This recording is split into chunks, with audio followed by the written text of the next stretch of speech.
Nothing happening. Preparing live.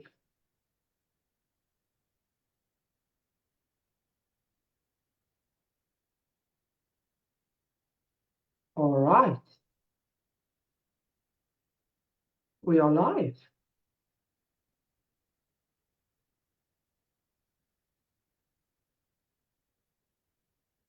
There we go. I just want to make sure everything that we are live. Yes. Fantastic. I just want to close here. Good afternoon, everyone, and welcome to another live. I am Maritza, and I'm with Prof. Tim Noakes for TNF's live Q&A. Prof, how are you doing today? Very well, Maritza, thank you. And thank you very much for you and the team for what you did for the Noakes, the TNF 10th anniversary. It was a special day. That was last week. This time last week, I think we were all recovering and you said you still had to work the whole day to tidy up. It was an amazing, amazing event. It was so interesting to go over the 10 years, where we've come from, where we are now, what we've achieved, and to talk about the global impact of the Noakes Foundation. That was especially interesting. And you know what was interesting was when I started preparing my talk, I didn't realize the impact that we've had around the world. So it was a great opportunity to remind myself and remind everyone about that. I must say that I've never seen so many people just concentrating on every word that you were saying in that lecture. It was so exciting. Everyone was just looking, oh, wow, I didn't know that. Oh, we didn't see that. Look at this. It was absolutely one of the amazing lectures that I have listened to ever. So well done, Prof. It was really, really good. Thanks, Maritza. And that's very kind of you to say. And my biggest critic's always my wife. And she said she didn't get bored for 1 millisecond. So she really loved it. And she said, I could have gone on, and that's the key, that I could still have gone on, because of, as long as it was, I'd had cut out quite a lot of stuff that I could have spoken about. But she just looked around and just seen everyone's faces. I mean, we some of the pictures that we got, everybody was sitting like this. It was fantastic. Really, really good. So thanks so much. Just from our side, a little bit of announcements. So we have launched our Patreon page. I will pop the link in our bio as well as into the comments, where we're going to have some exclusive content, some lectures, things that you as prescriber only will be able to view. So take a look at it. We will be posting a few of the 10-year anniversary celebration pictures and little short videos. Support us in that concept. It will be fantastic. And then you will also have extra content regarding low carb, high fat meals and plans and all of that fun things that we do. And from the nutrition side, Nutrition Network has just sent us a little bio just stating that they are an online accredited educational connection and learning platform founded by the Noakes Foundation in partnership with the esteemed team of doctors and scientists. The platform has been designed for healthcare practitioners across all disciplines, covering the latest science and research in the field. Therapeutic Carbohydrate Restrictions, with over 7,000 practitioners trained, courses in 10 languages. Nutrition Network offers a range of online training, including the advisory training. The advisory training is for low carbohydrate enthusiasts wishing to upskill and acquire professional training in a TCR and keto nutrition coaching, and an excellent place for a non-medical practitioner to start. So that's just a little bit of the Nutrition Network. I'm also going to pop their 2 links to all their training and also their advisory course into our comment section. Wow. Whew. Lots of words today. So, Prof, are you ready? Then we can somewhat jump right into our question. Let's go for it. So the first question, so people, everyone must just please bear with us today. It seems like the questions just got longer, Prof. Long and long and long questions. So we're going to read some long questions today. So the first one is from Bob. My name is Bob, and I am from Keto, Victoria, Australia. I am an 83-year-old male, 174 centimeters in height, and I weigh 66 kilograms. I am a very good health. I've never smoked and consumed minimum alcohol. I've always been very active and fit. He gives us a training routine twice weekly, bike riding, 2 hours table tennis, walking regularly, about 13,000 steps. His Fitbit logs his heart rate between 96 and 125, and he has about 210 active minutes a day. Several months ago, I started weight training at the gym in the hope of building muscle. I would like to gain 3 to 4 kilograms, but want this to be weight gain from muscle, not fat. I have been eating low carb, high fat for the past few years and have experimented with the CGM on a couple of occasions. Following the CGM experiment, I further reduced my carb consumption. I currently consume about 2.2 grams of protein per kilo of body weight. My daily food intake is roughly composed of 68% fat, 23% protein, and 9% carbs. My diet consists mainly out of red meat, oily fish, cheese, eggs, yogurt, nuts, and seeds, above ground vegetables, avocados, and berries. I have always found it difficult to increase my weight. Wondering if you have offer me any advice regarding this. My daily calorie burn is averaged about 2,380. So any advice you are able to give me on how to gain muscle weight would be greatly appreciated. Phew, what a mouthful. Well, thanks, Bob, and congratulations for being such a healthy 83-year-old. That's just amazing that you are doing all these things without symptoms and in the picture of health. And your only issue is that you want to put on a bit of muscle. And that's, of course, we all want to do that. The answer, I think, is you've already covered it. You're eating 2.2 grams of protein a day, which is excellent. That's a great intake. And you're restricting the carbs, which is important, and the balance comes from fat, 68%. So that your diet looks perfect. The problem is you must call your parents in and give them a hiding, because they're the problem. They didn't give you the right genes to produce muscle. And being at our age, it becomes increasingly a problem.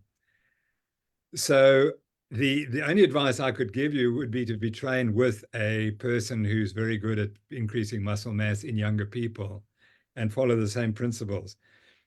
Just to say that I do CrossFit, and we're currently in the phase of muscle building, and I put on a little bit more muscle in about a month of quite heavy weight training, even though I'm 74 3/4.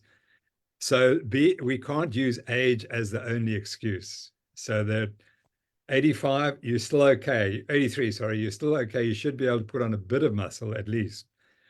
So I think it's not your diet, and maybe you just need to do some more intensive weight training. Of course, the question is, well, is it going to be a great benefit to you? That's other than the aesthetic of thinking you've got more muscle, etc. I'm not sure. It may well be that it's beneficial to have a bit more muscle, because we definitely know that as you age, you lose your muscle mass, and those who maintain it tend to live longer than those who lose the muscle. So, Bob, I wouldn't like to even for one instant suggest that you're incredibly healthy and you aren't doing all the right stuff, because you are. And anything that you add to it, whether or not it'll make a big difference, I don't know.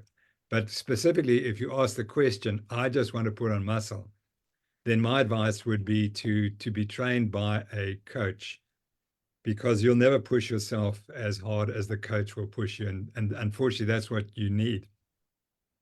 You need someone who'll give you a decent training program, and you will put on some muscle, but it'll all depend on your genes and whether you're a person who puts on muscle easily or not. My great friend is Bruce Fordyce, who won the Comrades Marathon 9 times. So he was designed to run marathons. And he's got these tiny little muscles in his arms. And he says, see what weight training did for my muscles. And he goes like this, and all you see is the bone and a little bit of muscle on it. So he understands that he was designed to run marathons, not to lift heavy weights. Thank you, Prof. I think that is he must phone his mom. I love that one. So another question is from Anna. Hi, I hope this is a good place to leave your question. Yes, it was. When your gut has been through a long, hard time, bio completely shot from leaky gut and or sepsis, how do you start to get your balance, especially when you have been trying carnivore, but that is only meeting basic needs? You need more, question mark, taking B1, B2, B3, and NAC, vitamin D, magnesium, and all those types of things. Yeah, Anna, from what I've read in people who've had the problems that you've had, the key is to get rid of the irritants in the diet that are causing the problem. And it seems that the carnivore diet is the best way of doing that because it eliminates all fruit and vegetables. And it seems to me that some individuals are sensitive and develop an allergic response in response to something in vegetables or in individual vegetables. And the only way to find that out is you've got to take all the vegetables out. And then if you want to, you can start again and start reintroducing them to the diet. That's the best way to do it. So the best results seem to have been achieved by people who've gone completely carnivore. And if you're still struggling, it may well be that there's something in your diet that is still a problem. It could be perhaps you're drinking milk or dairy. Those are things that people also suggest are a problem. And that many people say a carnivore diet should have no dairy. So I'm not sure whether you have already excluded dairy or not. But I think the answer is you need to get rid of the irritants, whatever they are, and then the bowel will heal itself.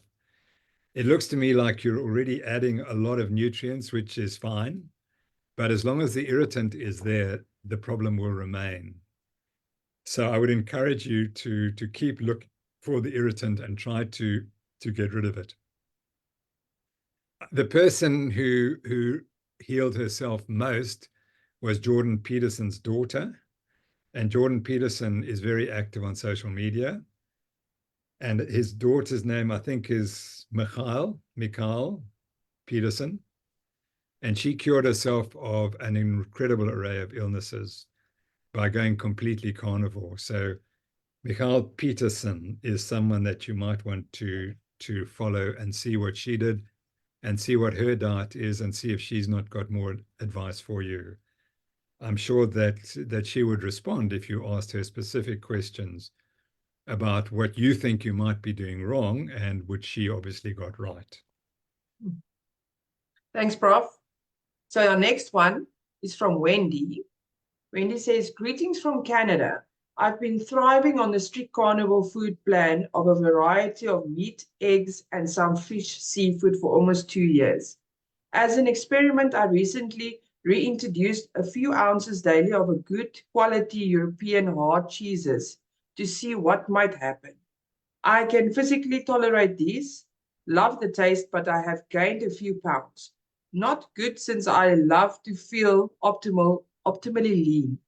I've started having cravings and mental chattering about cheese too. I am a sugar addict. In your opinion, is the nutritional aspect of dairy significant? I might abandon cheese soon, given the unfavorable effects it is having with me. Any insight on that, Prof? Yes, thanks, Wendy. That's I love observations because they always have a reason that they come out. And you've obviously observed yourself for 2 years.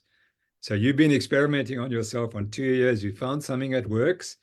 And now you reintroduce something which is healthy for most people, and you find it doesn't work so well. And that's the best information. And that's a clinical trial in itself. That's how we do clinical trials. We take a group and then we expose them to something, or we take it out of the diet, or we add it to the diet. And that's what you've done for yourself. And my point is, if there were 100 people and 99% of them didn't respond the way you did, that experiment is useless for you. It doesn't matter that the majority of humans respond in one way if you respond differently. And you'll never know unless you test it yourself. So that's why individual testing is so very important. As scientists, we see the group, and we take the average of the group, and then we say, well, everyone does this. And of course, it's nonsense. If you look at the weight loss in people starting the low-carb diet, the weight chain loss is different. Some people lose hundreds of kilos and some put on weight.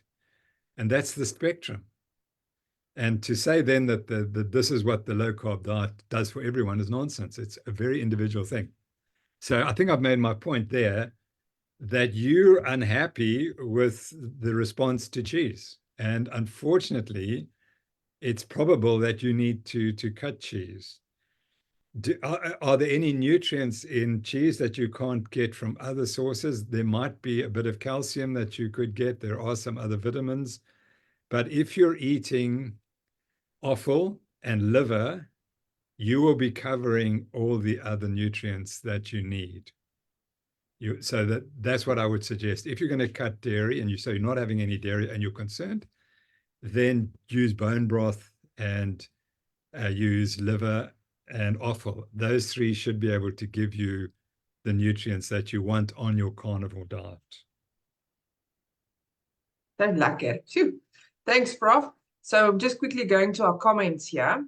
Just to give some shout out, Janice from USA, Illinois. She's here. Richard Turnbull from Australia. Anna, that we just question. Wendy's here from Canada, which we also answered. Nutrition Network, good afternoon. How are you girls? And then we also have Andy Taylor is here. Klaus Brooks is here from New Zealand.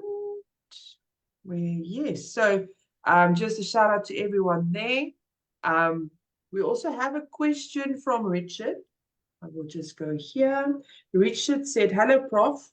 What would you regard or recommend as an ideal or healthy BSL spike from a pre-prandial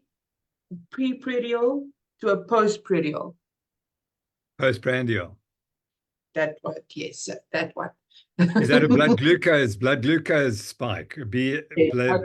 so Richard. Sorry? BSL. Okay. So Richard, I apologize. I owe you a letter and a phone call, and also to Andy Taylor. Thanks for your kind comments about the 10th anniversary. Appreciate both of you. So Richard, if you're talking about a blood glucose spike, I'd say a 0 spike is all that you can accept. Okay, so I'm obviously an extremist. So the answer is dependent on your level of insulin resistance, and any spike is to be avoided if you possibly can, but if you're going to eat some carbs, there will be a small spike. I would guess 6.5 to 7 is probably the outer limit of what you would consider acceptable. Richard, let me remind you of my hypothesis, which we're working on. And you might not have caught up with this one because this is kind of very recent. And Richard, you'll be really interested in that I've just finished this article. And it says there, were Boyer, Christensen, and Hansen correct in the 1930s? Does carbohydrate ingestion before or during exercise improve performance by delaying or preventing the development of exercise-induced hypoglycemia? A narrative review, and you can see it's 70-odd pages of text and another 50 pages of references and 20 figures, and it's been 3 years in the making, and it's about to be submitted. Now, we were working on this whilst we were doing research with Philip Prince in Pennsylvania. So the studies that we've done, and the best one is still coming out. We've written it up and we're going to submit it. That's on data. This is a review. And it's really advanced the field. And what I realized as we wrote this and as we did the research, and then you see with different eyes, that the error we've made is that glucose in the body it falls into two pools. The one is the bloodstream and the liver, and the other is the muscle. And they totally differently, separately regulated. Now you'll pick up any textbook of exercise physiology, and you'll never see that. The assumption is, well, you take in glucose and it just distributes where it wants to wherever the need is. So it'll fill up the liver or it'll fill up the muscles, and then it'll be used if it's present and so on. And the answer is it's much more complex than that, but yet it remains quite simple. So we've got these two pools separately regulated. And why is that? And the answer, in my opinion, is that the blood glucose and the liver is the primary regulation, and the rest is sort of the surplus. So when you take in glucose, it's got to go through the small pool, and that's where it causes problems because the blood glucose mustn't rise too high. So the body responds as if it's in alarm state, and it tries to get rid of that glucose. And what's the easiest way to get rid of it? It just dumps it in the muscles or in the liver. So it stuffs it in the muscles. And what we as scientists, and I'm the classic error, and Richard, I must tell the story of when you took me for breakfast in the 1980s and you offered me bacon and eggs. And I said, you've got to put that in the trash can because it's so going to kill your arteries. So I apologize for embarrassing you, and I apologize for being wrong. So to get back to the story, so the glucose that appears in the bloodstream it doesn't want to be there. It's trying to get out. The body's saying, get this glucose out of the bloodstream and put it wherever it'll go. And it pushes it into the muscles. And now what happens next is when you go out and exercise, the first fuel that's used is glycogen, if it's there. So the regulation of the large glucose pool is you use it as quickly as you possibly can. And that's the error we made, because whenever we tested athletes, we found they were burning glycogen at great rates. So we said, you see, that's the preferred fuel. It was the preferred fuel because the body was trying to dump it and get rid of it, not because it was of a special need. So to get back to your point, the ideal human condition is to keep your blood glucose absolutely flat. That's the ideal condition. And I think that's how we evolved 2 to 3 million years ago, or God designed us, whichever you choose. We were designed to be that way. And unfortunately, we started eating carbs 18,000 years ago because we got rid of all the huge animals that we used to eat. And then there was no more fat animals left. So then we had to start finding other sources of food, and carbohydrates, grains were the key thing.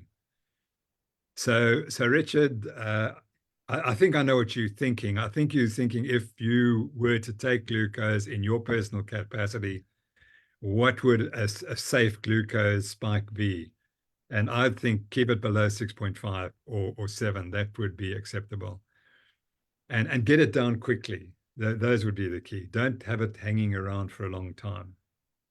And I suspect because you're profoundly insulin sensitive, because you're insulin sensitive, obviously know you very well, you probably will find that you won't go much above 6.5 or 7 when you take 50, 60 grams of carbohydrate.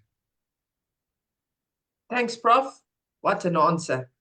So we've got a question from Tanya. Tanya asks, Prof, her question is, she has been cleared from cancer in remission. Would you recommend to go back for the scan every 6 months as they ask? We are carnivore now with some dairy, cream and cheese. Tanya, thanks very much. And you must remember that I got into big trouble for giving advice, giving medical advice. So I'm no longer registered as a medical doctor, although you can't take your training away, and you can't take the way you think, and you can't take away the fact that I read a lot. I'm excited that you cleared from cancer. Would I, well, let me give you the other extreme, because at the our memorial last week for our 10-year anniversary, a guy came up to me and he said that he had been diagnosed with pancreatic cancer.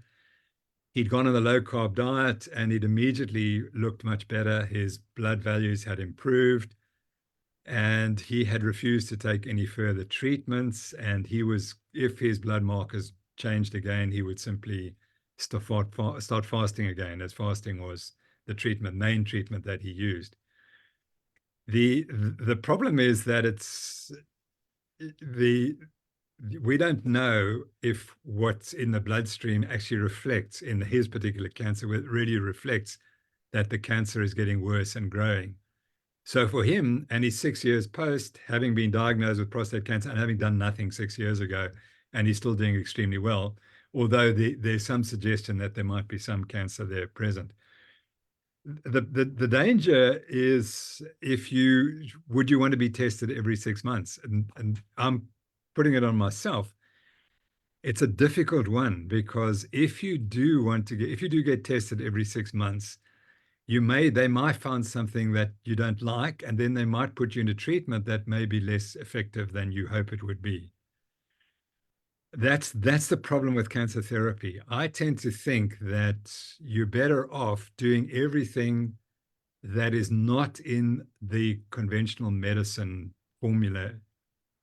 So the conventional medical treatment of cancer is fraught with problems, and the mortalities are very high, and the deaths are quite difficult.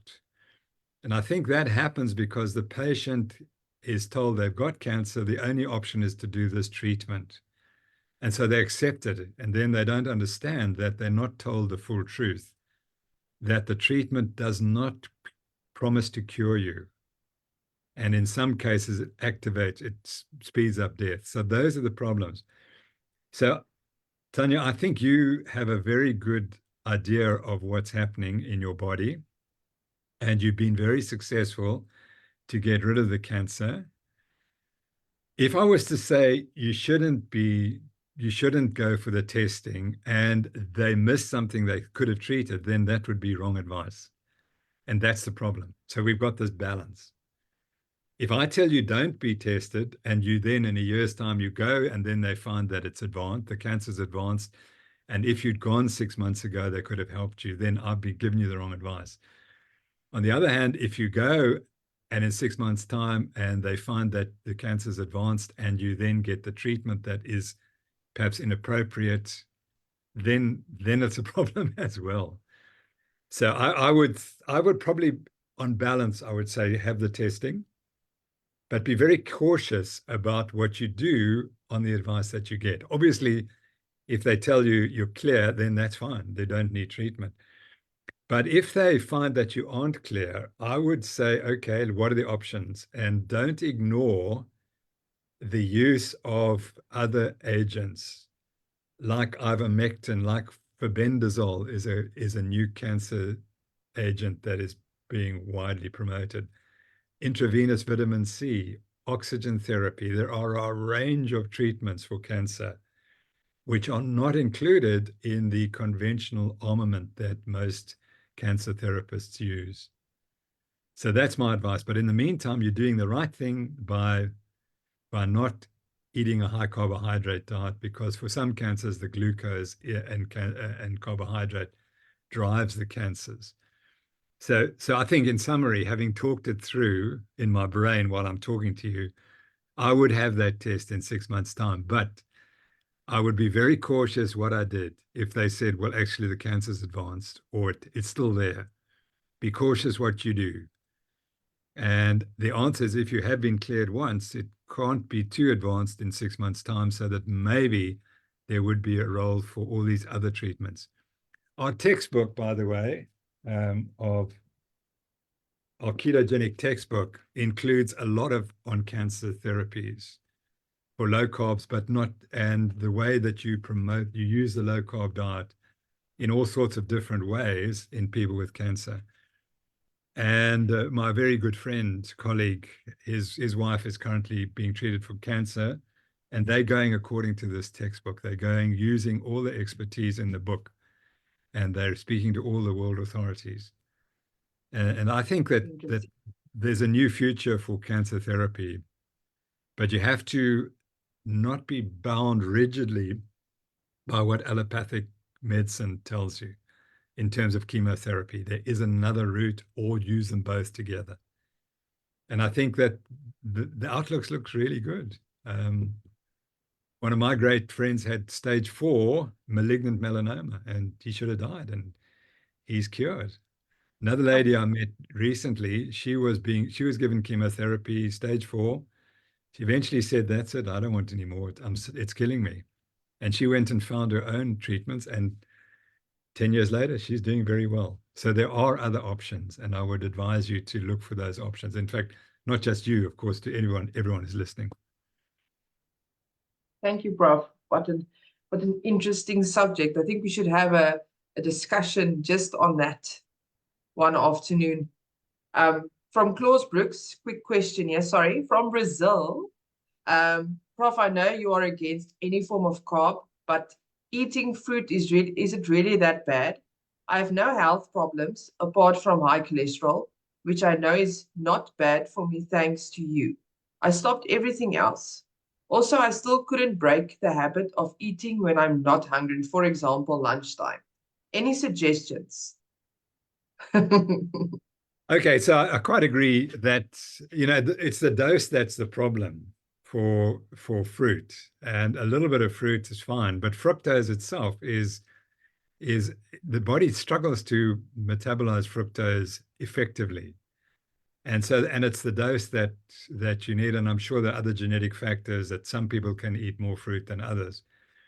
But generally, you should restrict how much fruit you eat. And that doesn't mean to say you can't have occasional fruits or even fruit once a day. It again depends where you sit on the spectrum. For me, fruit is too much because it's full of carbs, and the carbs will exacerbate my diabetes. And the fructose is probably the worst sugar. It's worse than sugar, glucose. It's worse than glucose even for diabetics. So that I speak from the extreme position, but you're healthy. And so therefore, yes, you can certainly have some fruit until it becomes a problem. And then you've got to stop. The high cholesterol, I'm glad you realize that is meaningless. That what you want to know is what your blood glucose concentration and your triglycerides and your HDL cholesterol. Those are the things that tell you whether you're insulin resistant and whether the carbohydrates that you're eating is more than your body can accommodate. So that would be what I would say to do. I think carry on with your fruit and just make sure that your rest of your markers, but on the carbohydrate side, on the diabetes side, are all normal. The fact that you mentioned cholesterol is a worry for me, because it means that your doctor's testing you for cholesterol, which he shouldn't be doing. He should be testing you for glucose and insulin and HbA1cs and HDL cholesterol and triglycerides. That's what the panel should be. And I'm sure you're dead normal on all of those, in which case your fruit is certainly not harming your health. Thanks, Prof. So from Andy Taylor, can a low-carb diet or fasting be beneficial for people who are MODY, MODY3, HNF1 alpha, not being able to produce enough insulin to regulate blood sugar?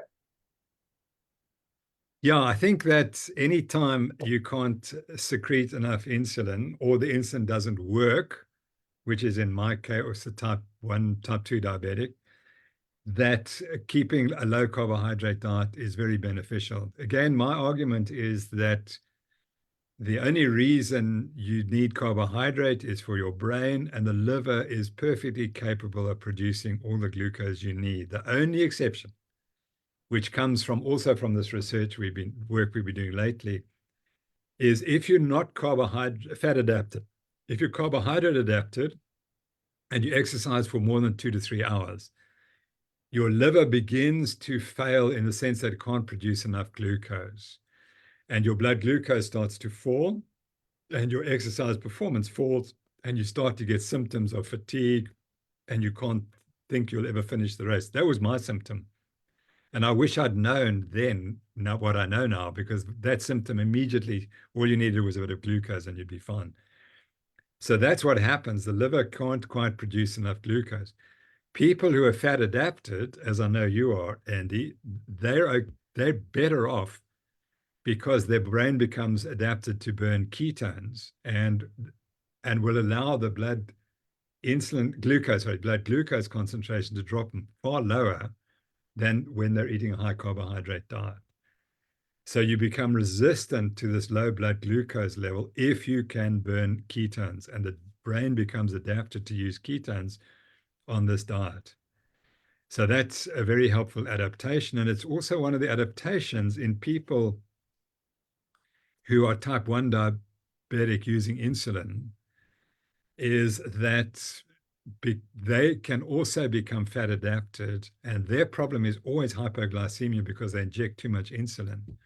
Well, if they've got ketones on board, they won't notice the drop in glucose as much, and they'll have fewer episodes of hypoglycemia, symptomatic hypoglycemia.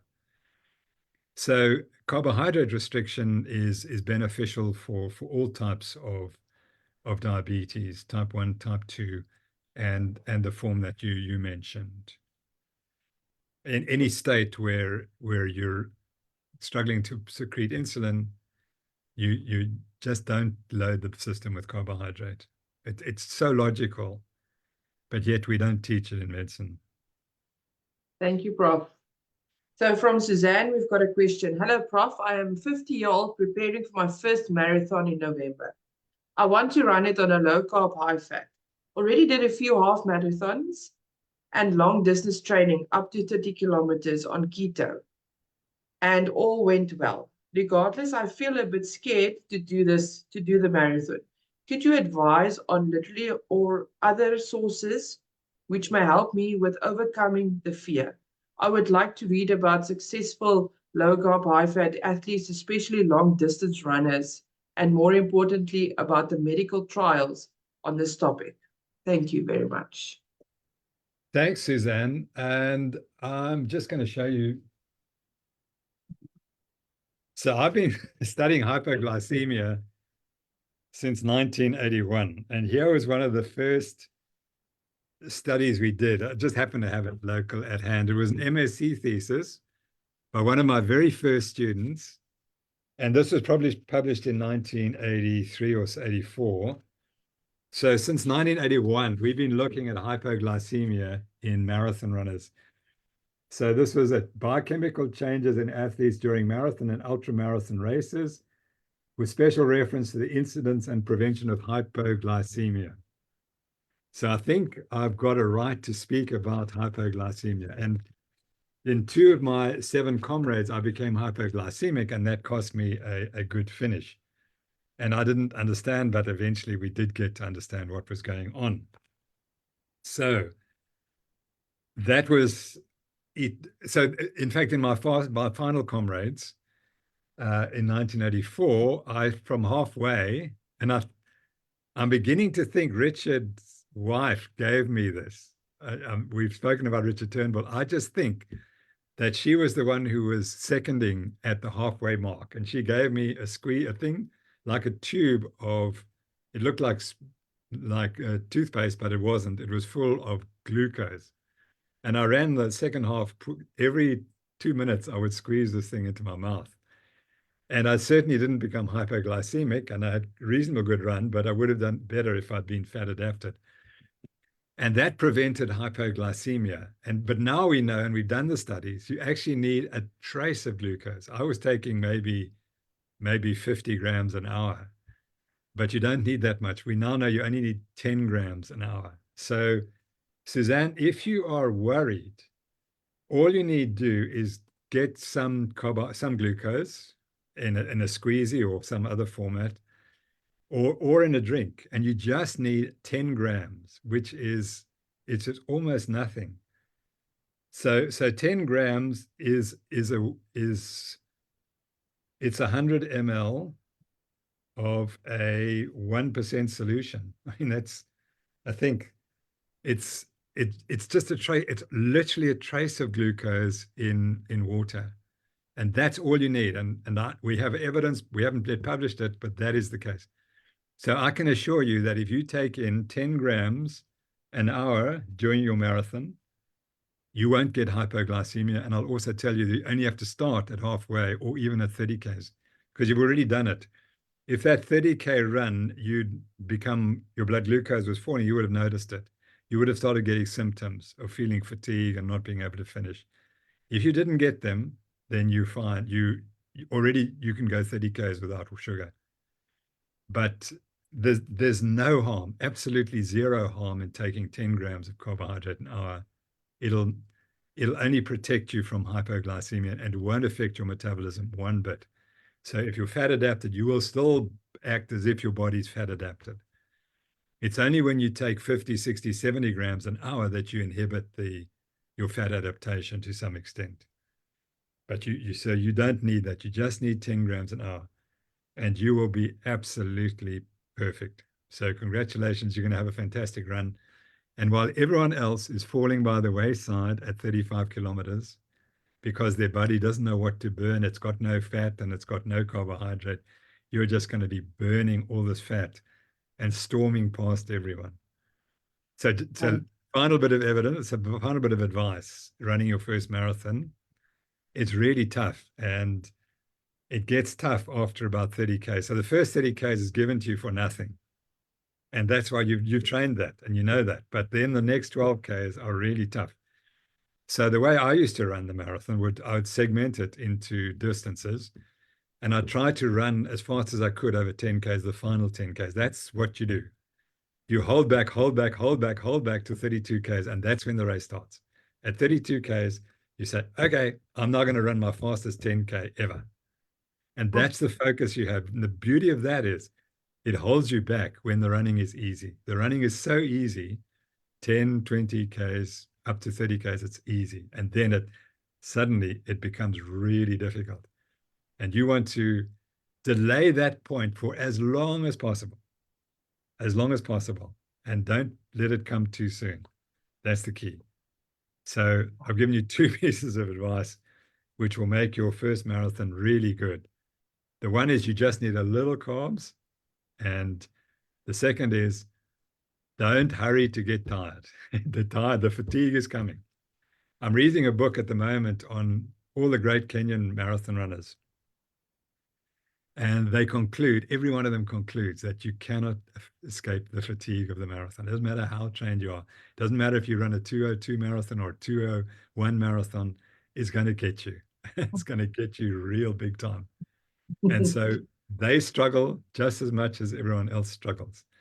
And you can't train for it. You can't do it. These guys train 120 miles a week and they still hit this mountain in the marathon. And so it's going to get you. So don't rush to get there. And I tell you, it happened to me. The first 30Ks was so easy. And then my first marathon was I thought they've made the story up. It's not so difficult. Boy, then we turned for home with 10Ks to go, and it was a totally different matter. So just remember that. There's no rush to get tired. Just take it easy, take it easy. And when it starts to get hard, then you focus and you say, okay, now I'm really concentrating. I'm going to try and do the best I can under these circumstances. Fantastic. Thanks, Prof. So we've got a question here from Emma. Emma says, thank you for the incredible information, as always. For someone with insulin resistance, where carb restriction and long fastings are not shifting weight as desired, and prolonged stress has been a significant factor, would cortisol, in your opinion, be the factor preventing weight loss? Yeah, I think so. My great friend Jason Fung and Ben Blickman, they're two of the real authorities on the metabolic abnormalities and insulin resistance. Two giants, Jason and Ben, and they will exactly say that. And indeed, Jason's book, I think it's called The Obesity Code, he specifically says that's the thing that's missing is the cortisol effect. We all focus on insulin resistance, and what you found, Emma, is that you've addressed your insulin resistance, you're doing everything you possibly can, but still you can't shift the weight that you would not want to, even with fasting. And he would definitely say that it's the cortisol issue And I'm sure that Ben Bickman would also say the same, that prolonged stress is a real problem for weight loss. So, hopefully I've been able to confirm it, and then you can try and take measures to reduce the stressful life that you're leading. Fantastic. Thanks, Prof. Yes, another question here on our question comments from Lorelei. She asked, if one is prescribed hormone blockers for breast cancer, recurring prevention to suppress estrogen, but they cause me to gain a significant amount of weight, doesn't that, in essence, increase estrogen by the way of increasing adipose tissue and make it counterproductive? Yeah, again, as I'm not a practicing doctor, I have to be just cautious what I say, but I can present it to you as a physiologist, and that doesn't mean to say I'm going to tell you what you should be doing at all. But generally, you do need to follow your doctor's advice, and I think you've asked a very valid question, that if you put on weight, doesn't it make it worse? And I would think it does, because insulin resistance and weight gain are all linked to cancer, and particularly of the breast. So I would phrase it quite slightly differently. I'd say, what role has insulin resistance got in your condition? And are you doing everything you possibly can to reduce your insulin resistance?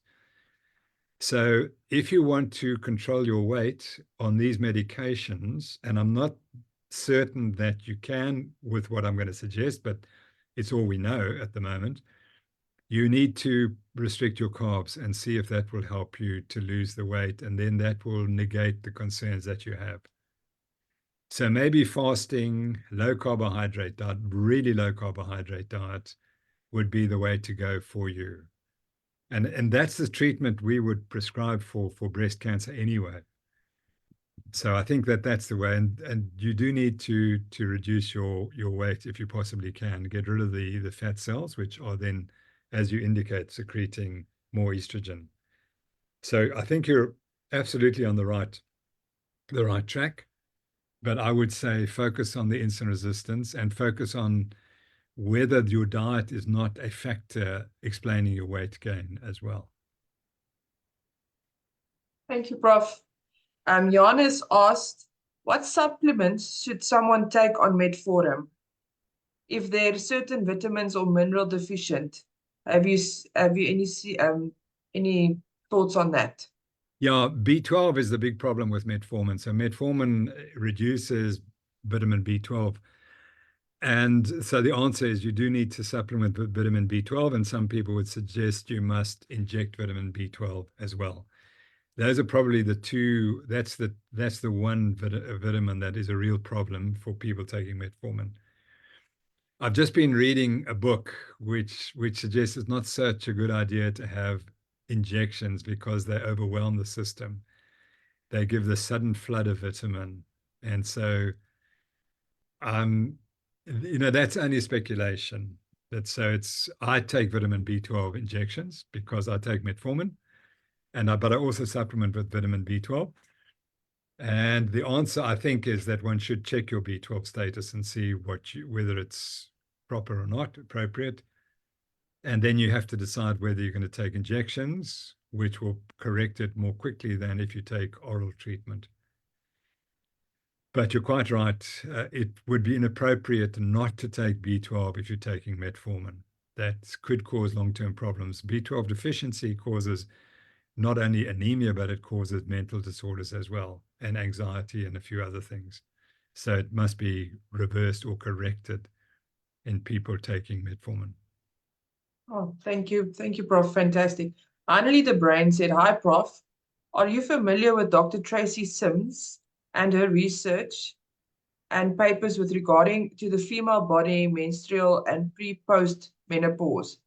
Different diet, different training methods, nutrition during different times of the month. She does not agree with fasting for females, especially not fasting training. Also that females do require more carbs than men. Would love if you can do some bedtime reading or listening about this paper. the question, can ask specific questions. I had a weekend at an Ironman sharing a house with athletes during 2 pros that the amounts of carbs they take in per hour, my sugar level spiked from just listening to them. So this is Yeah. very interesting. Yeah, I've been chatting to one South African who's actually on a professional team in Britain, in America, and I'm sorry, in Britain, in Europe, I should say. And we got him onto that by eating a low carb, high fat diet. That's what made the difference to him and made him become a professional quality cyclist. As soon as he got on the team, they said, no, you can't eat that. That's not going to help you. So he has a big problem. And a guy tweeted the other day and he said the problem with the pro cyclists is that they've all got a sugar addiction, and the people who promote them, the doctors, etc., and the teams are funded by industry to promote carb use. So you're not getting an independent opinion. And that's the problem, that when you look at the Ironman triathletes, you've got to question, how did they get there? And have they ever tried anything else? Well, you'll remember that Mariska, you'll remember that I talked on the 10th anniversary last week, just about this time. And I spoke about Paul and Newby Fraser. And I Yes, yes, spoke sir. about Dave Remember. Scott. Now, these are two of the greatest triathletes of all time. Paula Newby Fraser was born in Zimbabwe, but she trained in South Africa, and particularly in Durban. She was at the University of Durban. And I met her in 1983 when she was just becoming a good triathlete.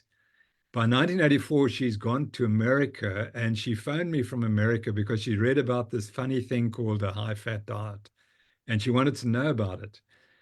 And she said, should you eat the high-fat diet? And although I was promoting a high carbohydrate diet, I said, well, of course you should try it, see what happens. And she did. But she didn't do a high fat diet. She did a low carb diet. She didn't just increase fat. She cut the carbs. She became the greatest triathlete of all time. So she won 28 Ironman triathlons, including 8 Hawaiian Ironman triathlons. And she missed one because I think she became hypoglycemic. There's quite an interesting picture film of her finishing there in real distress. So she's the greatest triathlete of all time. And she was distinctly carnivore. And she said, Tim, it was easy because I came from Zimbabwe. And in Zimbabwe, we always eat biltong. That's the meat, the jerky, for Americans who don't know what biltong is. She said, so it was natural for me to eat meat. And so if it was so bad, it was so harmful, how could she have become the world's greatest triathlete? Now, Dave Scott, just slightly before Paula, he was dominating the Ironman, and he dominated the very first Ironman that was filmed. And it's a lovely picture because he cycles without a hat, and just in his swimming trunks, and I think a t-shirt. And his bike has got all the cabling is outside the tubing. I mean, it's an archaic bicycle. And they film him because he's so far ahead of everyone. And he wins the race. And then everyone just went mad about the Ironman. And I remember that one race, a lady collapsed in the last 100 meters. Again, probably blood glucose levels very low. And then that blew the race apart. Anyway, Dave Scott told me, he said, Tim, when I was winning the Ironman, I was eating a vegetarian, vegan type diet. And he said, I would never go back to that diet. He read our book, he said, I would never go back to that diet. When I started eating more protein and particularly more fish and more fat, everything got better, particularly my mental state got much better, and I became much more stable. And he said, I will not advise any triathlete, Ironman triathlete, to eat a high carb diet because you can't recover. You can't recover from your training and so on. So that's what Dave Scott said. So please, please, please, if you're in the cauldron and you're being told to eat a high carb diet by the people who are eating the high carbohydrate diet now, just know that there's this enormous pressure for triathletes to eat carbohydrates. It is enormous, and Tour de France cyclists. But the evidence that we presented, and we'll continue to present, is that it's unnecessary. You can do just all of that on a high-fat diet.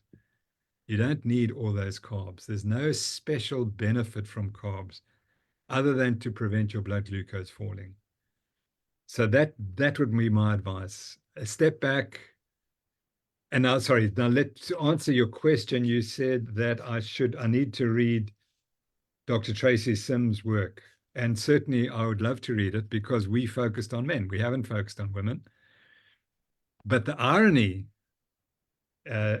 is this, that when I was running in the 1970s, the guy called Dr. Aiken, I think it was Dr. Arkin, he came up with a theory, and I can tell you it was 1978. He published a book and he said the reason why women are better athletes is because they burn more fat. Not because they burn more carbohydrate, because they burn more fat. And he said if men and women compete over long distances, the women will win because they burn more fat. So that was what we were brought up on, believing that women had a special capacity to burn fat. And it has not been confirmed, and it hasn't really been studied properly. But I would love to see what Tracy Sims's work has done, because to prove it is difficult, but she has to put women on a high-fat diet to prove that they can't do it. That's the key. Science is all about disproof. It's not about proof. So you can take women and put them on a high carbohydrate diet and show that they do well. That's fine, but that's not the point. You want to disprove that they can't do the same on a high-fat diet, then that's the question that needs to be researched. Sounds like something we need to do. And what scientists forget to do is you've got to disprove. Now, we spent the last 5 or 6 years with a series of studies, each incrementally more testing than the previous one, because we wanted to see, could humans exercise at high intensity for a short period of time, because it says absolutely you can't, and we proved you could. But we didn't get there in one study. It took 3 studies to get there. And so that's the point. You have to, and each study was trying to disprove ourselves. And that's what Tracy needs to do. She needs to not ask me to disprove her. She must do it herself. That's the key. And when I see that women are different from men and that they can't burn fat in exercise, I'd say, what about Paula Newby-Fraser? And that unfortunately, what we call a black swan. So the story of black swans is that in Britain, everyone knew that a swan was white. And of course, Britain had access, and English and Cambridge and Oxford, they described everything. And the swan was white. It said there, a swan is white. So someone went to Australia in the, 1700s, 1800s, and they suddenly saw black swans. They said, this cannot be a swan because it's black. So people said, no, of course it was not a swan, but let's test it genetically. And then they discovered it was exactly the same as the white swans in Britain, but it was black. So then they realized that the definition of a swan is wrong. It doesn't have to be white, it can be black. Now, Paula Newby-Fraser is a black swan. She showed that women or athletes in general can win the Ironman more times than anyone else eating just fat and protein and very little carbohydrate. And that's the black swan. And one is very stupid to say, well, she's the outlier and she's the only person ever. No, it's not true. It's just that she was the only one who did it. And look what happened. Fantastic. Thank you, Prof. So one last, just from your side, we've got a question from William in regards to a friend. She's a sugar addict and losing weight. She's trying to do both at the same time. Do you have any guidelines or thoughts for somebody to start? So this is also one of the big questions that we always get. Where do we start? How do you start your process of removing your sugar from your diet? Yeah. As a final thought of this live. Sure. So, William, what people have to realize that addictions, you can't treat with moderation. Addiction, you can't be a moderate alcoholic or a moderate smoker or whatever, a moderate gambler. It's either yes or no. And that's the first key, that people have to realize that this is something they have to stop completely. They may not take any sugar in their diet in any form. And once addicts accept that, then they are on the road to recovery. That's point one. Point two is that the sugar addict's brain has been captured by sugar.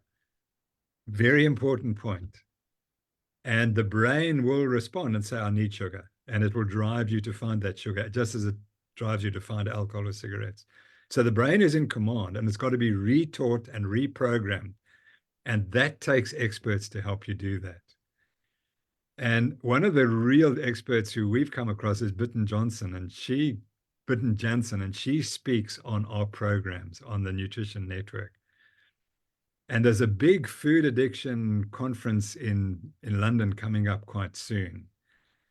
But those are the experts. And Bitten has taught herself, you know, she had addiction problems herself. And for 30 years, she has been studying this thing. And she is an absolute world authority because she has cured so many people. And I think sugar addiction, you can do it. It's easier to do than alcohol addiction because there are so many other social issues involved with alcoholism, whereas I don't think they're quite as bad in sugar. You know, you can be a sugar addict, but still at work and you don't do other nasty things. So it's possible to do something about it, but you have to understand that it's not a matter of just stopping the sugar. Your brain will drive you perpetually to find that sugar until you reprogram the brain. And that's what the experts do. And that's why the things fail. If you try to do it yourself, it'll work for a short time. And then you just take one sugar and it's gone. You're right back where you were. One dose of sugar, because your brain is in charge. It is driving you. Your will is absolutely useless. It's no hope at all against the system that is working in the brain. So sugar addiction is a brain disease. It's not just a matter of, oh, there's sugar, I'll take it or I won't take it. No, it's a brain disease, and you've got to sort the brain out. And that takes time and it takes expertise. I was fortunate. My sugar addiction, I could get over with it took me 14 months to stop adding sugar to my tea. But all the rest, I could easily take it out. And there's something about that because I was raised on a carnivore diet. I wasn't raised on a high sugar, high wheat, high grain diet by my mother. I was raised on a different diet. And so that I added the sugar later on, and I got the sugar addiction in my 20s and 30s when I was running. I didn't get it from day one. And what's happening now, sugar addiction is starting on day one of people's lives. And this very last 2 weeks, one of the main manufacturers of foods for babies, these pureed foods, was forced to admit that they add extra sugar in those foods for babies in Africa and other poor countries. So the goal is to make you a sugar addict from the moment you get off the breast, the baby's off the breast. From that moment, the goal of the industry is to make that person a sugar addict. And I fortunately didn't have that. So it was much easier for me to get rid of the sugar addiction.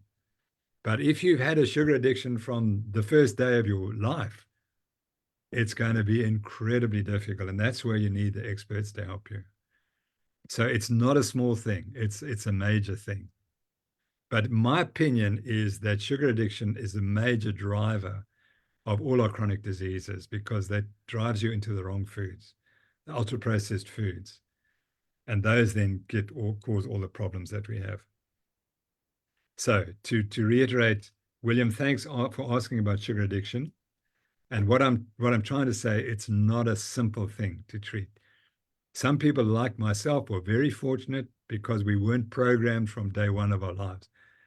But if you're 20 or 30 today, you would have been raised in a sugar toxic environment. And then it becomes extremely difficult to get rid of the sugar addiction. Thank you so much, Prof. And our time is done. Look at all the fun we had today. Lots of interesting questions. Thank you, everyone, for viewing. Thank you for all the questions in the comments. Thank you for all the questions that was emailed. We didn't get to everyone today, Prof. We would have to start prepping for a 2-hour marathon ourselves one of these days. I think we must go back to 2 hours eventually. When I've been a bit busy, but maybe in next month we can consider having a 2-hour session. Well, yes, but you have to stretch before the time, Prof. You have to be ready That's for right. all these questions. Thank you so much for your time, Prof. Thank you, everyone, for joining us, and have a blessed Thursday further. Thank you, Prof. Thanks, Maritza. Thanks so much, everyone. Bye. Stay well. Bye-bye.